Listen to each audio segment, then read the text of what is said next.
Hello everyone and welcome to the Mousiemakes podcast. My name's Helen and I live in Durham in the northeast of England, and it's lovely to have you here, whether you've been with me, following me for a while, or if you're just new. So this is just my little place where I chat about the crafty, creative things that I get up to, and sometimes some of the other things that I do as well, which this week has included trying to sort out my craft room a bit. I know that probably what you see always looks pretty organised, and it is on the whole quite organised. I've got lots and lots of my boxes of things labelled and stuff is sorted into the right places, but there are still lots of little corners where I just stuff things and say, oh, I'll find a home for that later. And then it sits there for ages and ages, and then I can't find things.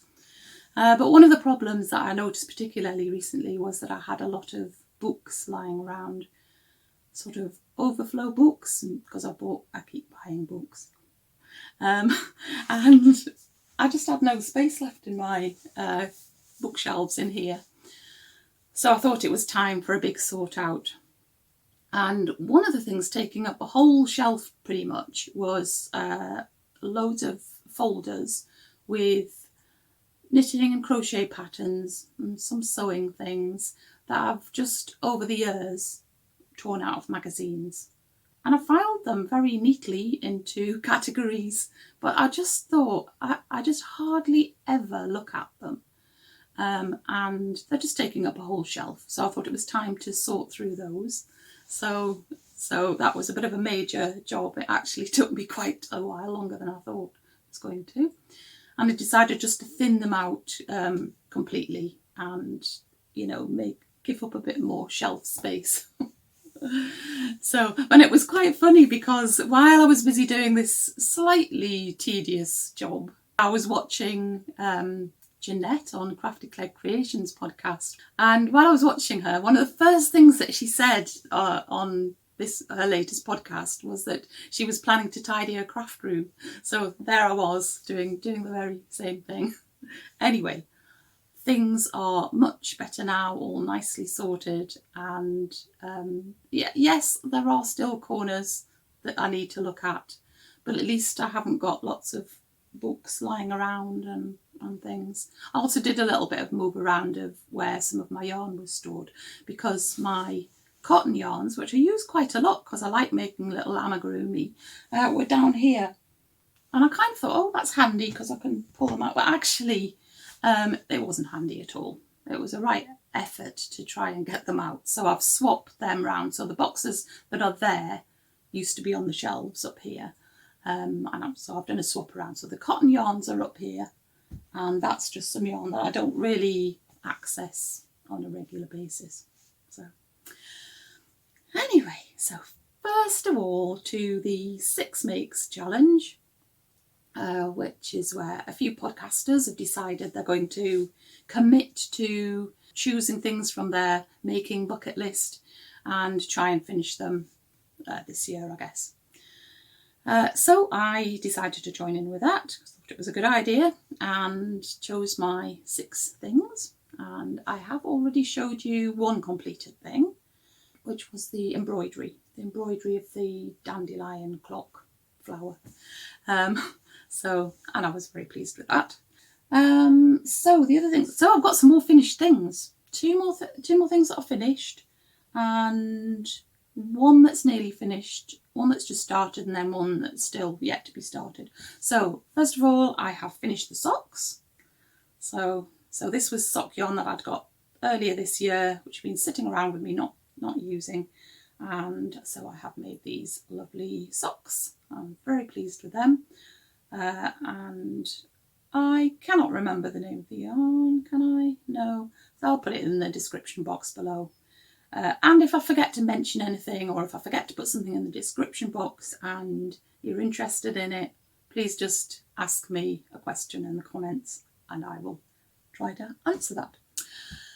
The next thing that I finished, which I'm really, really pleased with, is the little mini patchwork pincushion.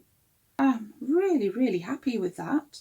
I followed a tutorial on YouTube done by Emma Jones from Vintage Sewing Box podcast, and it was a really excellent tutorial. Again, I'll put the link to it below in case you're interested.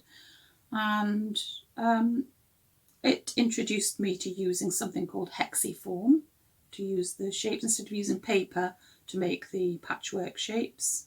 I used hexiform and I loved using that, and I definitely will use it again. With the squares being so small, it was quite fiddly, but yeah, I think that's really nice. That's going to make a really nice gift for somebody.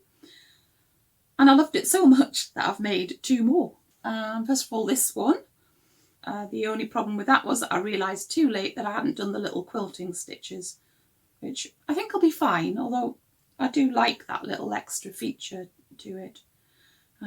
So yeah, so there's that one, and this one, which I think is actually my favourite one now, which I did remember to do the little quilting stitches.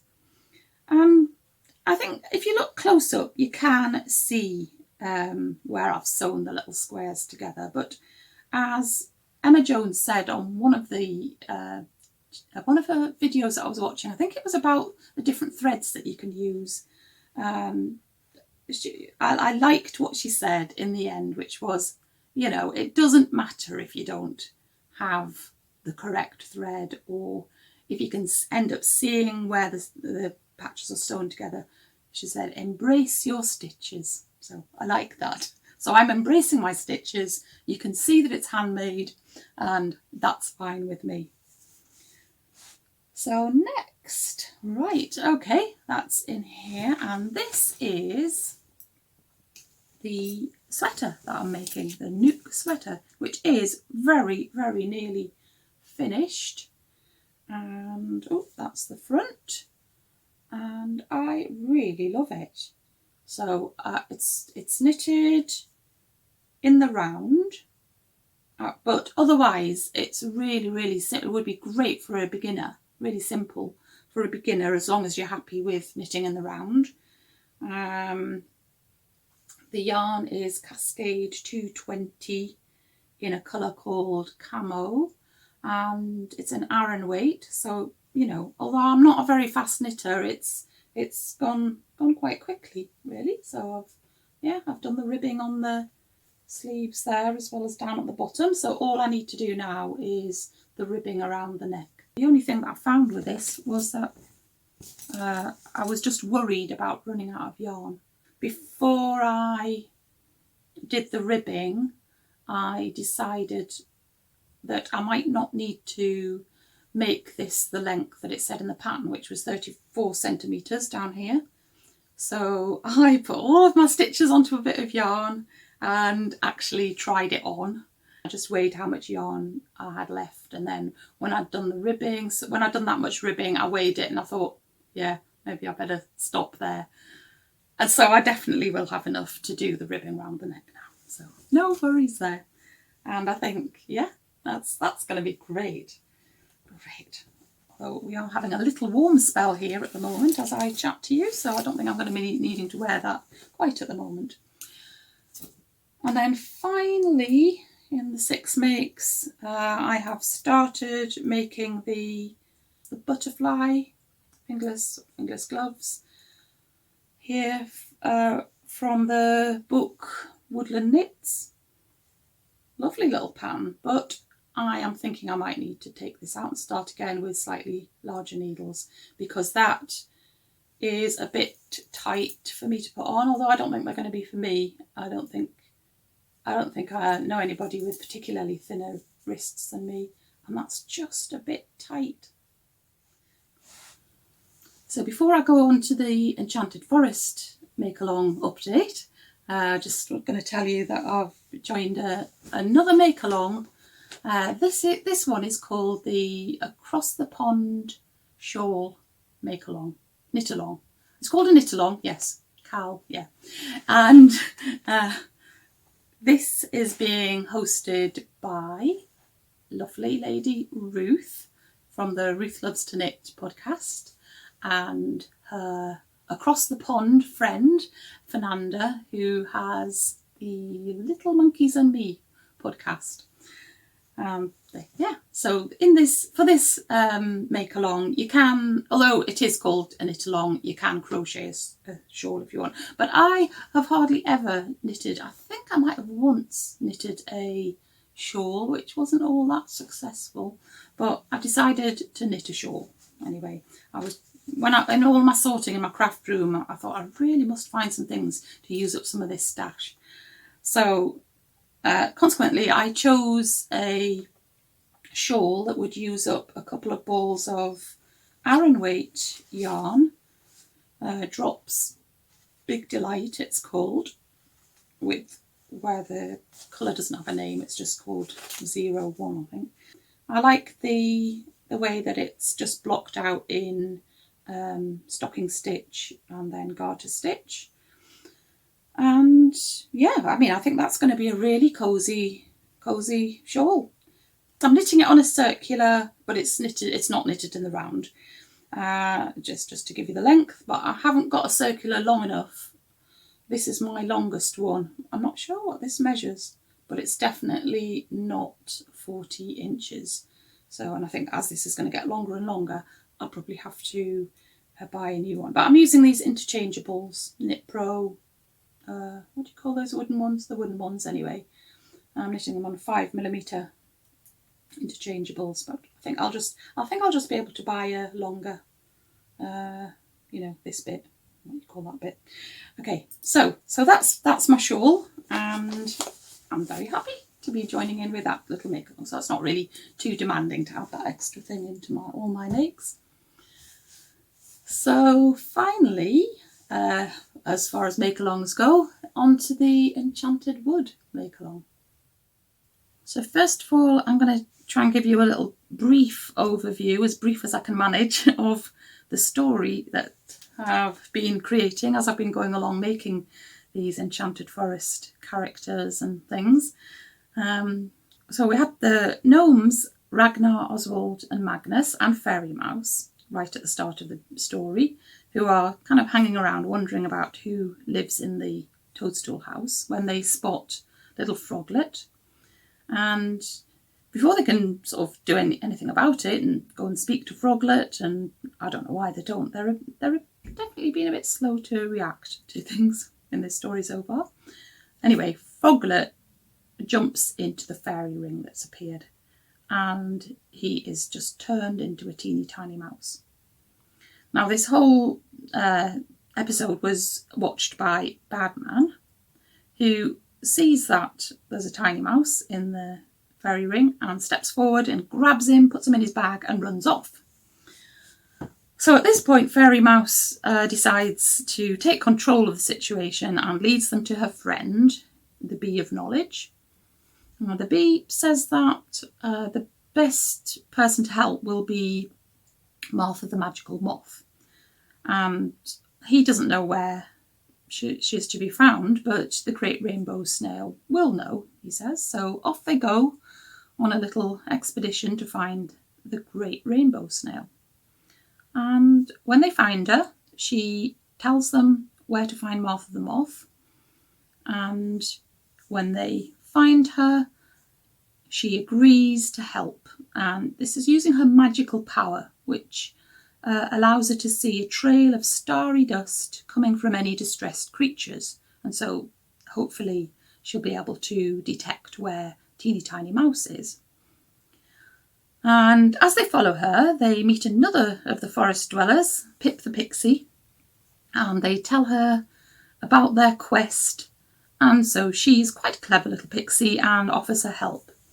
She says that they need to engage the help of her little friend Joseph, the multicoloured bird, and they come up with a plan together. So their plan is that they'll write a note to Badman to say that there's another teeny tiny mouse in the fairy ring, and the note is going to be delivered by Joseph, and Joseph will be led to Badman by Martha the Moth. And then when Badman goes off to the fairy ring, hopefully he'll be attracted by the idea of having another mouse, then Fairy Mouse will rescue Teeny Tiny Mouse, and the three gnomes meanwhile will go ahead and hide near to the fairy ring. And after that, we'll see what happens. Now, little did I realise, or I'm sure Dawn or Jeanette, who are hosting this Enchanted Forest make-along, realise how much this was going to spark my creativity.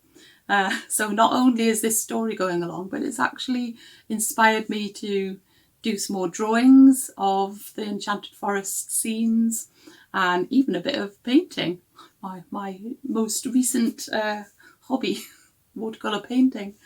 And so, yeah, I've been drawing all of these pictures using the photographs that I've taken as a sort of basis. I haven't tried to copy them exactly, but I've used them to help me draw things and then colour them in.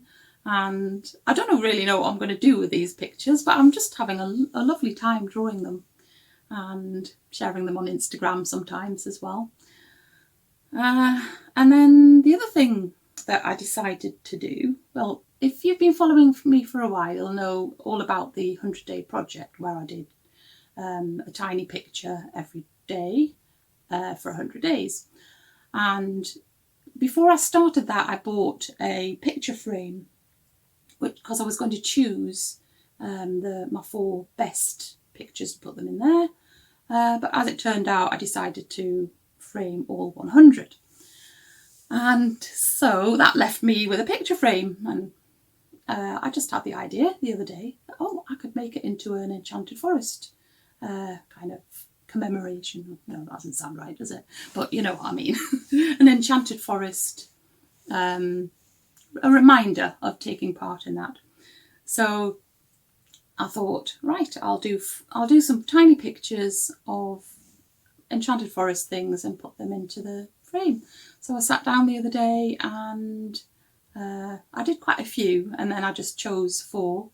I'm not sure they're great, but I'm still finding it hard to not be really critical of what I draw or paint. I tell other people to be kind to themselves, and so I have to remind myself to do that as well. Be kind to myself, honestly. Yes, to take your own advice. So I had a lovely time doing this painting, and I now have my frame that's hopefully going to go up on the wall and will remind me of the lovely time I've had taking part in this make-along. Well, it's not finished yet. It goes on until September. And you could join in too. It's not too late. You can just make one thing. You don't have to get carried away like I have.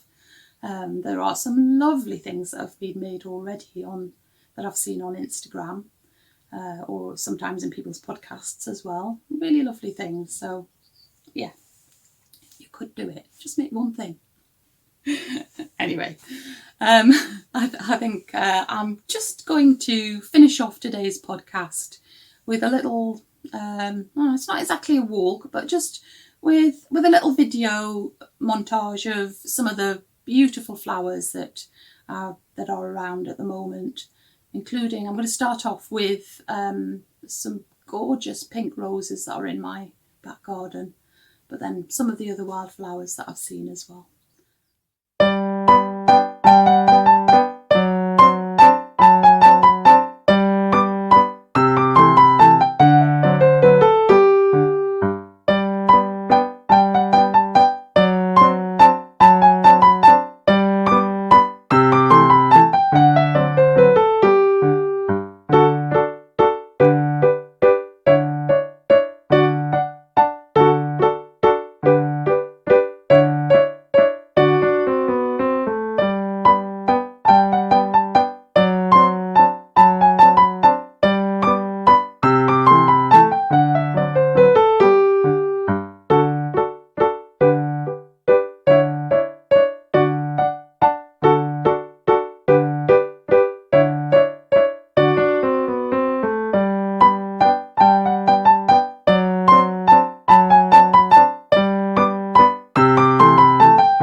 Right, I think that is definitely enough of me rabbiting on today. So I am going to stop here and just thank you for being with me and wish you a lovely week until I see you again. So keep busy and take care of yourself, and I will see you again soon. Okay, bye.